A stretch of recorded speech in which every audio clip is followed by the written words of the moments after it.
We're on the road to 1 million subscribers, and when we get there, 5 of you will win a world trip to the most incredible places in history. Catch new episodes every night at 7 p.m. UK, 8 p.m. Europe over 2 p.m. US Eastern Time. Subscribe now, because the next chapter of history could be yours. A roar split the frozen dawn. Steel clashed, shields thundered, and a lone warrior hurled himself into a storm of blades. His eyes blazed, his body trembled, yet he felt no pain. Was he man, beast, or something far stranger? For centuries, whispers of the Viking Berserker have haunted the edges of history. Legends paint him as a supernatural soldier, half god, half madness, who fought with otherworldly ferocity. But where does myth end and reality begin? Tonight, we tear back the veil. Birth of a northern legend. The far north forged a people of steel and storm. Winter winds carved their spirits, and the sea sharpened their will. Among these Norse clans rose a warrior unlike any other, the berserker. Sagas whisper of men who fought without mail, their skin bare to the blade. They charged like wolves through fire and iron, shattering shield walls with a single scream. Early chroniclers, Arab traders, Irish monks, and startled missionaries struggled to capture the sight. They called them bear shirts, or bear shirts, unsure whether the name meant fur or nakedness. Either way, the image was terrifying. Icelandic sagas describe men seized by a holy fury, immune to sword or spear. To foes, they seemed possessed by gods or demons. To allies, they were a weapon and a warning. In the harsh halls of Scandinavia, their legend was both awe and omen. Children heard of them by the hearth. Kings courted them, but feared their wrath. From the mist of fjords and the roar of longships, the berserker stepped into myth, half man, half storm. Blood, fire, and frenzy. Picture the clang of iron on a frozen dawn. A shield wall stands firm until a roar splits the air. The berserker explodes forward, eyes wild, body trembling with untamed force. Eyewitness sagas speak of men who bit their shields until blood ran. They fought in packs, a living tide of fury. Blades broke, bones cracked, yet they felt no pain. Adrenaline, battle rhythm, and trance combined into lethal precision. Modern soldiers know the combat high when time slows and fear dies. The berserker lived in that state from first charge to final breath. Some historians call it hysteria, others controlled chaos. But all agree, the sight of such warriors could melt enemy resolve before the first strike. Their violence was theater and terror in one, a psychological weapon as sharp as any axe. Sacred rage, theology, and ritual. Their fury was not mere madness, it was a rite. Berserkers called upon Odin, lord of war and wisdom. Through drums, chants, and hallucinatory dance, they sought the gods' favor. Old poems speak of shape-shifting, men becoming bears or wolves. Shamanic echoes run deep, from Siberian spirit journeys to Celtic battle frenzies. Indo-European warrior cults prized ecstatic violence as a bridge to the divine. The berserker trance was communion, a pact of blood and glory. Weapons were blessings, wounds a sacrament. When the frenzy passed, many collapsed, drained and silent. They had walked the edge between mortal and immortal and returned changed. Mushrooms or mindset? Legends blame strange plants for the berserker storm. Some point to the fly agaric mushroom, red-capped and hallucinogenic. Others name henbane, a toxic herb with delirious effects. Could chemistry unlock superhuman ferocity? Science suggests partial truths. Both substances can induce visions and dull pain, yet cause clumsiness, hardly ideal in combat.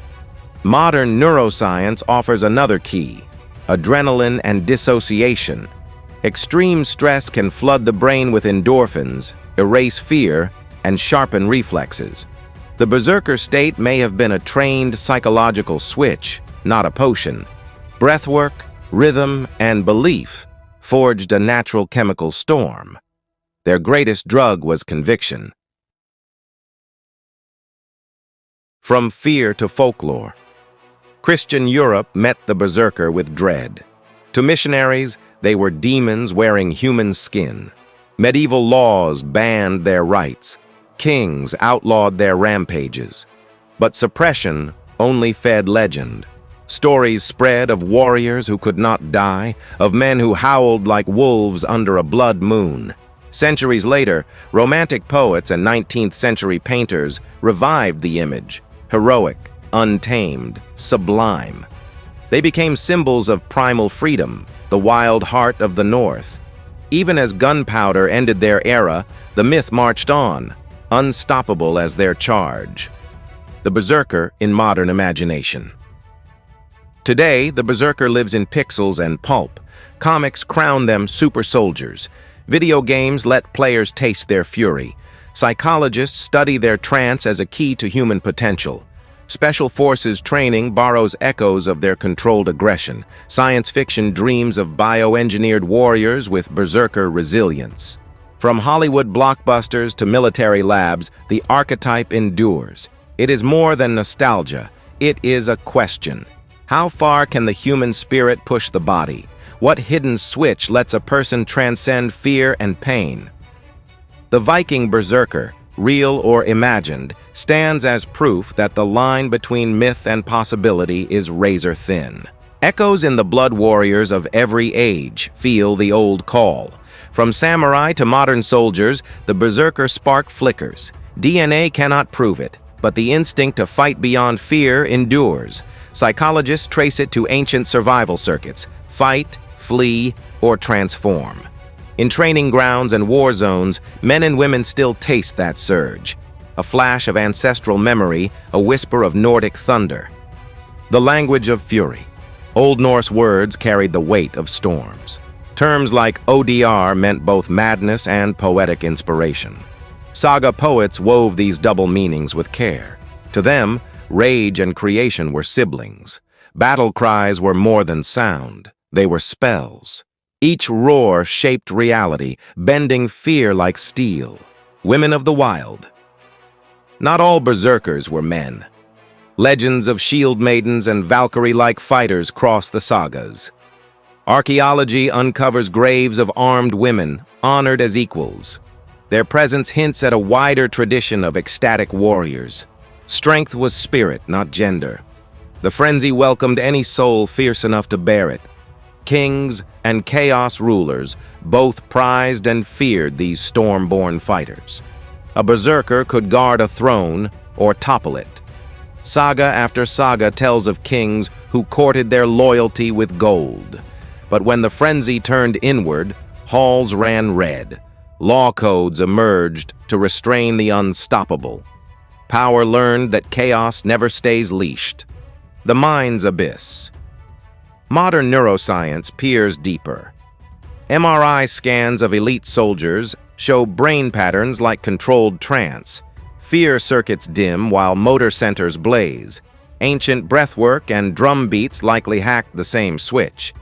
The berserker state was self-induced neuroalchemy, a meeting place of biology, ritual, and will.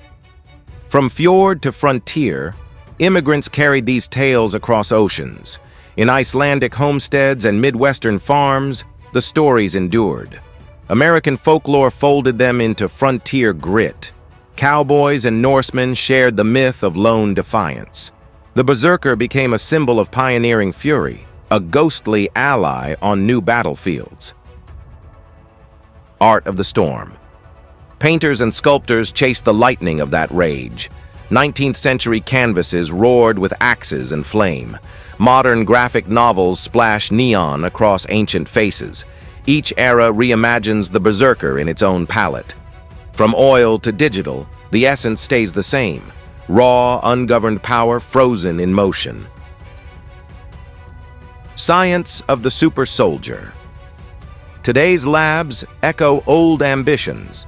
Military programs study adrenaline optimization and pain gating. Bioenhancement seeks the perfect balance of strength and control. Exosuits and neural stimulants promise a modern frenzy on demand. Yet every advance raises the old question. Can technology replicate the soul of the storm? The endless roar thunder still rolls over Nordic seas. Legends breathe in podcasts, games, and midnight retellings. The berserker is not a relic, but a challenge. He asks what limits we accept and which we dare to break. Myth and reality blur like lightning in rain. Listen closely, and the roar is never far away. You've just unlocked another chapter of sacred truth, and your journey with God's wisdom continues. Return tomorrow at 11 a.m. Eastern Time, when a fresh revelation may brighten your path and strengthen your faith. Be sure to subscribe and hit that bell so you never miss a blessing-laden episode. Share this scroll of knowledge with family and friends. For when truth is shared, God's mercy envelops us, guiding and blessing in every circumstance. Your curiosity is our compass. Tell us in the comments which mystery you'd like to explore next, and together we'll unveil it by His grace. Until next time, stay faithful, stay watchful. May God's mercy and blessings be upon you always.